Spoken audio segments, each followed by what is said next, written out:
Hello student, welcome to Equator Academy Dehradun. और मैं एक बड़ा इंपॉर्टेंट टॉपिक आप लोगों के लिए लाया हूँ। वो है आपका इलेक्शन कमीशन ऑफ इंडिया। और इसकी वजह भी है कि इस साल आने वाले आप लोग के जो भी यूपीएससी या स्टेट पीसीएस के एग्जाम है उसमें ये टॉपिक आ सकता है, क्योंकि इस साल हम जान रहे हैं कि हमारे क्या हो रहे हैं, लोकसभा के इलेक्शंस हो रहे हैं। ठीक है, तो कुछ मेन मेन पॉइंट्स हैं। सबसे पहला देखिए पॉइंट क्या क्या है। सबसे पहला पॉइंट यहाँ पे लिखा हुआ है कि election commission is a permanent body. अब permanent body and independent body है। ठीक है, एक पॉइंट तो ये हो गया कि परमानेंट है, बॉडी होती है, और इंडिपेंडेंट बॉडी है। एंड साथ ही साथ क्या है, एक कॉन्स्टिट्यूशनल बॉडी है। ठीक है, इसको कॉन्स्टिट्यूशनल बॉडी क्यों कह रहे हैं?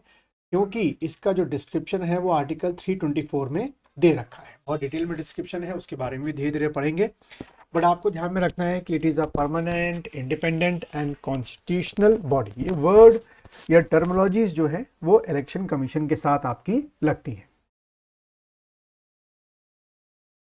फिर अगर हम दूसरा पॉइंट देखें कि इलेक्शंस टू पार्लियामेंट, ठीक है, किस किस के इलेक्शन करवाता है। ये आप अगला क्वेश्चन आता है कि इलेक्शन कमीशन किस किस के इलेक्शन करवाता है। तो देखो जैसे यहाँ पे क्या लिखा हुआ है कि ये पार्लियामेंट के इलेक्शंस करवाता है। दूसरा आपका क्या लिखा हुआ है कि ये आपका स्टेट, जो आपका लेजिस्लेचर होता है, यानी कि स्टेट असेंबली हो गया, स्टेट काउंसिल हो गया, उसके इलेक्शन करवाता है। थर्ड अगर आप देखें तो क्या लिखा हुआ है, प्रेसिडेंट के जो इलेक्शंस होते हैं वो करवाए जाते हैं। और फोर्थ अगर आप देखें तो वो है आपका election of the vice president. ठीक है, election of the vice president, इनके ये इलेक्शन करवाता है। ठीक। और उसके बाद देखें तो election commission is an all India body in the sense that it is common to both central and state government. ठीक है, सेंट्रल स्टेट गवर्नमेंट के लिए कॉमन है, इसलिए क्या कहा जाता है, इसको ऑल इंडिया बॉडी कहा जाता है। उसके बाद अगर आप अगला पॉइंट देखिए जो मैंने अंडरलाइन किया है, election commission is not concern with the election to panchayat and municipality. यानी कि क्वेश्चन कैसे आएगा कि election commission of India concern किस इलेक्शन से नहीं होता है। ठीक है, तो दो इलेक्शन से नहीं होता है। एक आपके क्या हो गए, पंचायत के इलेक्शन हो गए, इसको आप क्लैरिफिकेशन कर लीजिए। और दूसरा आपका म्यूनसिपैलिटी के जो इलेक्शन होते हैं, म्यूनसिपल काउंसिल के या म्यूनसिपल कॉरपोरेशन के, वो इलेक्शन नहीं करवाते। उनके इलेक्शन की जो जिम्मेदारी होती है that is totally upon the state election commission. Her state का इलेक्शन कमीशन जो होता है उसकी जिम्मेदारी है पंचायतों के या म्यूनसिपैलिटी के इलेक्शंस को करवाना। ठीक।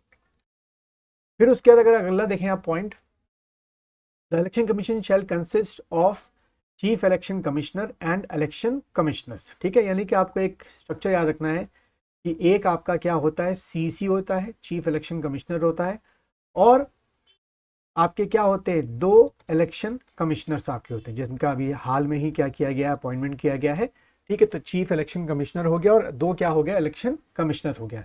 एंड क्या लिखा हुआ है कि all are appointed by the president. ठीक है, इनका जो अपॉइंटमेंट है वो आपका कौन करेगा, प्रेसिडेंट ऑफ इंडिया जो है इनका अपॉइंटमेंट करेंगे। ठीक।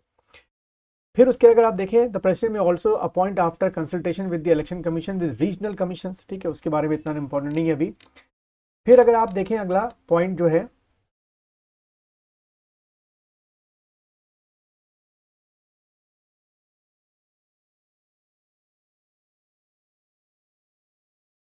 देन अगला जो फैक्ट है बड़ा इंटरेस्टिंग है, जो अक्सर आपके एग्जाम में आता है कि 1950 से लेकर आपका 15 अक्टूबर 1989 तक, ठीक है, आपका जो इलेक्शन कमीशन ऑफ इंडिया था वो क्या था, सिंगल मेंबर बॉडी था।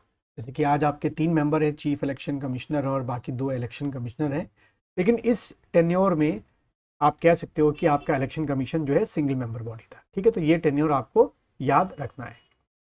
उसके बाद 16 अक्टूबर 1989 से लेकर, ठीक है, जनवरी 1990 तक, ठीक है, ये सेकंड थिंग आपको ध्यान में रखनी है। 16 अक्टूबर 1989 से लेकर जनवरी 1990 तक प्रेसिडेंट ने इलेक्शन कमीशन ऑफ इंडिया को 3 मेंबर बॉडी कर दिया। यानी कि ये पहला मौका था जब इलेक्शन कमीशन की जो स्ट्रेंथ है उसको इंक्रीज किया गया, क्योंकि वर्कलोड बढ़ रहा था।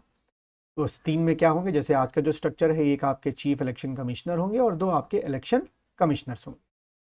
दैट थर्ड टाइम क्या किया इन्होंने, जो आप देखेंगे कि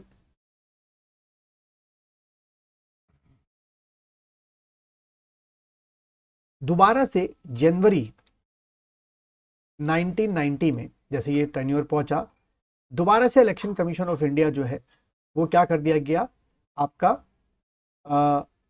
सिंगल मेंबर बॉडी कर दिया गया। और कब तक ये रहा, अक्टूबर 1993 तक।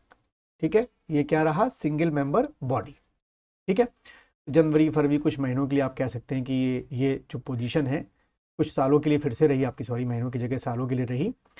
और अगेन आपका फोर्थ फिर से कंडीशन हुई क्या, कि अक्टूबर 1993 से लेकर अभी तक 2024 तक आपका क्या कर दिया गया, दोबारा इलेक्शन कमीशन ऑफ इंडिया को 3 मेंबर बॉडी कर दिया गया।